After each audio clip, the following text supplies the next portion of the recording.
Yesterday, the government announced it's going to reinstate a ban on prisoner voting. This came from the Justice Minister, Paul Goldsmith. And the government has agreed, so someone was asking this, to reinstate a total ban on prisoner voting. Cabinet's decision will reverse the changes made by the previous government, that'd be Labor, in 2020, which allowed prisoners, no, it would have been the Labor Green government, allow prisoners serving sentences of less than 3 years to vote. I guess working on the thing, if you're going to get out of prison and you're going to be governed by these people. I might surprise you with my position on this. I think it's a small-minded and mean decision. I think there might be some advantages to trying to get people in prison to re-engage. And also, there are some other weird things in this.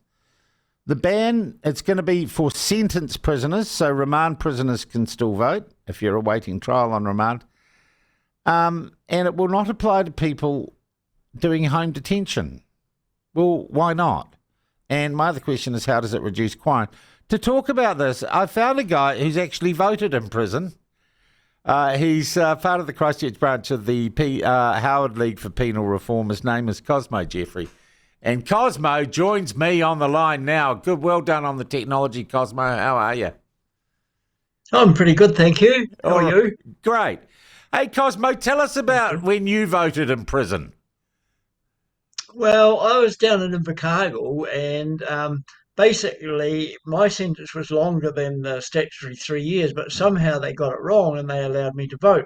And the interesting thing was, for the whole day, they came in and set up a cardboard voting booth in the What wing, year was this, and Cosmo? they let people. Would have been the election of 2002. Okay, all right, yeah. That's a wee while ago. Yeah. So they set up the voting booth. Yeah. Yep. And then people went and voted, and then they allowed people to out of their wing for it was a Saturday, and so they just allowed free, which was a bit unusual, really.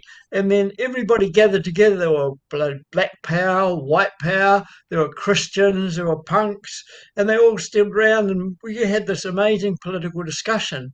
And it sort of centered on, well, what does it mean to vote? And do we have any effect on things? And then someone said, oh, I think politicians have Saturday meetings. Maybe we could go along and tell them what it's really like in jail. And someone else said, yeah, MPs can come to jail, and why don't we invite local MP in, and we'll have a discussion about how it is for people in jail, and why aren't we having rehabilitation? And the whole day was spent connecting basically people with back into society. And I think, why shouldn't that happen? I mean, I can't really understand why politicians are spending their time on something which is quite insignificant, really.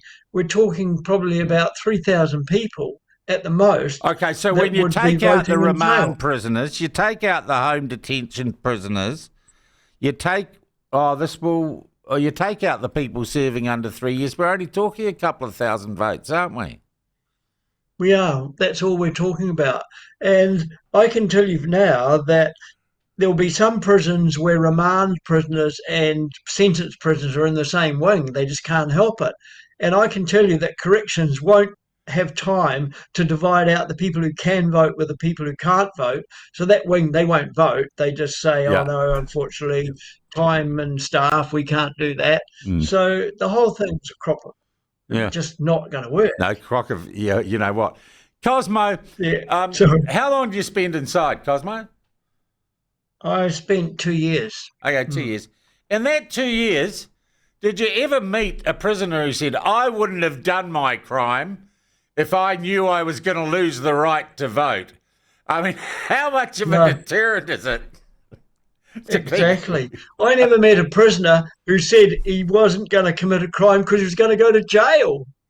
Yeah, that tends to be. Can you imagine someone breaking the law and thinking, oh, I won't do this because I'm not going to be able to vote? Yeah, that's right. Look, Your Honour, I don't care how long I've got. Just let me vote, you know. Yeah, exactly. Yeah. It feels a bit mean, Cosmo. It feels like a mean thing to do. It feels like a mean political stunt. It's really dispirited, and it's basically not part of a New Zealand that I want to be part of. What we should be doing is concentrating on rehabilitating people, and we're not doing that. It's just crazy. If you look at the statistics, the money that corrections spend on rehabilitation, they change things by about 3%.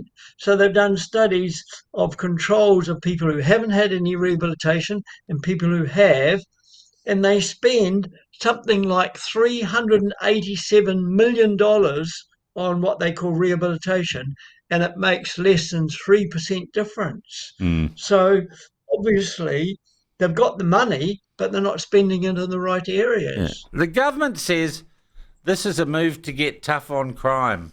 Do you buy that? No, I don't. This is a move to pander to those right wing pundits that think What's wrong that with getting right-wing tough on pundits? crime. What's wrong with right-wing pundits? Cosmo. Well, I just think that they have a really punitive attitude. And I Yeah. think they should look at these people are going to come out at some stage. No one stays inside the whole life. And these people Apart are going from to the come out really, within really three bad years. buggers. Yeah. The really bad buggers do. And yeah, well, Yeah. let's put them to one side. They need a lot more intensive work.